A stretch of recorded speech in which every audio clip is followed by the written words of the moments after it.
వినాయక్ చెప్పండి, ఈ రోజు మేమంతా సిద్ధం బస్సు యాత్ర 5వ రోజు చీకటిమనిపల్లి నుంచి మొదలు కాబోతోంది. కనిపిస్తున్నాయి మీ వెనక వైఎస్ఆర్సీపీ జెండాలు, ప్రజల హడావుడి. అప్పుడే ఎన్ని గంటలకి యాత్ర స్టార్ట్ కాబోతోంది? డీటెయిల్స్ ఏంటి వినాయక్?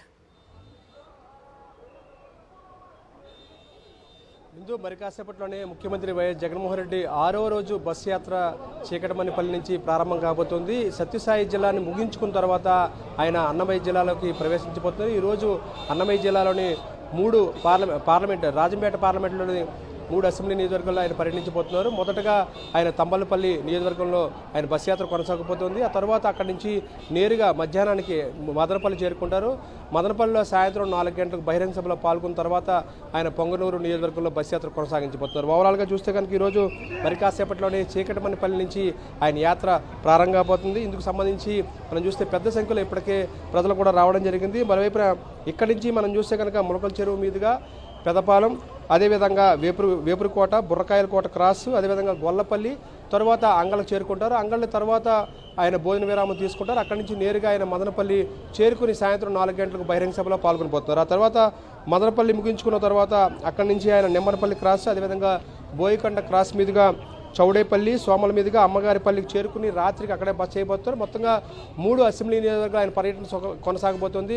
ఈ నేపథ్యంలోనే కొంతమంది ప్రజలు కానీ కార్యకర్తలు కానీ ఇప్పటికే రావడం జరిగింది. వారితో కూడా మాట్లాడించే ప్రయత్నం. అమ్మ, ఈరోజు ఇంత పెద్ద ఎత్తున మీరు ఎండను సైతం లెక్క చేయకుండా మహిళలు, ముసలివాళ్ళు, ఎక్కువగా వృద్ధులు సైతం కూడా ఎందుకు వస్తున్నారు అంటే ఏం సమాధానం చెప్తారు? ఎందుకంత అభిమానం చూపిస్తున్నారు ఆయన మీద? అన్న, మనం గుడికి ఎందుకు వెళ్తామన్నా? కనిపించే దేవుడి కోసమే మనం వెళ్తాము. అలాంటిది కనిపించే దేవుడి కోసం ఎండ వాన అనేది లెక్క చేయరన్న. ఎందుకు అంటే ప్రతి స్కీము, ప్రతి ఇల్లు, ప్రతి లబ్ధిదారుడు ఇక్కడ ఉంటాడు. చెప్పుకోలేనివి కూడా చాలా ఉంటాయి. సో మనం చూస్తున్నాం కదా, ఇక్కడ చిన్నపిల్లలు కానివ్వండి, ముసలి వాళ్ళు కానివ్వండి, 1వ తారీఖు వచ్చేకో ఇప్పుడు ఎగ్జాంపుల్కు మేమే ఉన్నాము అనుకోండి, మా మదర్కి ఫాదర్కి ఎంతమంది చూస్తున్నాము అనేది తెలీదు. ఒక 1000 రూపాయలు 2000 ఇవ్వాలన్నా మనం ఇవ్వము. పేరెంట్స్కి ఆలోచిస్తారు. అలాంటిది ఏ సంబంధం లేదే ఆయన నెల 3000 మన ఇంటికి పంపించిస్తున్నారు. అట్లనే అమ్మఒడి కానివ్వండి, నాడు నేడు కానివ్వండి, ఇంతకుముందు ఎన్నో ప్రభుత్వాలు వచ్చాయి. చిన్నపిల్లల్ని ఏ ప్రభుత్వము పట్టించుకునేది లేదు కదా. గోరుముద్ద కానివ్వండి, విద్యా దీవెన, వసతి దీవెన, విదేశీ విద్య, ప్రతి ఒక్కరికి ఎలిజిబుల్ అయిన వాళ్ళందరికీ ప్రతి స్కీము అనేది వస్తుంది. కాబట్టి ఇంతమంది ఉన్నారు. మేము కూడా అన్నమయ్య డిస్టిక్ తంబలపల్లి నుంచి వచ్చాం పొద్దున్న 7కే. ఇంతకుముందు ఎమ్మెల్యే అంటే కలవాలి అంటే కష్టము. ఇప్పుడు ఏంట్రా అంటే మామూలు జనాల్ని మనం ఎట్లా కలుస్తామో ఎమ్మెల్యే గారిని కానీ ఎంపీ గారిని కానీ వెళ్ళి కలవచ్చు. వెళ్తానే కూడా మా ఎమ్మెల్యే గారు కూడా ఏమమ్మా ఏమి సమస్య అని అడిగి తెలుసుకుంటున్నాం కదా.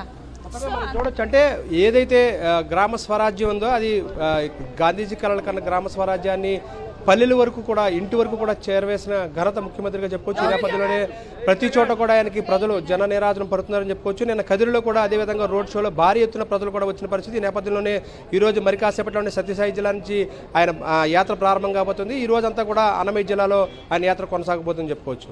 ఓకే వినాయక్.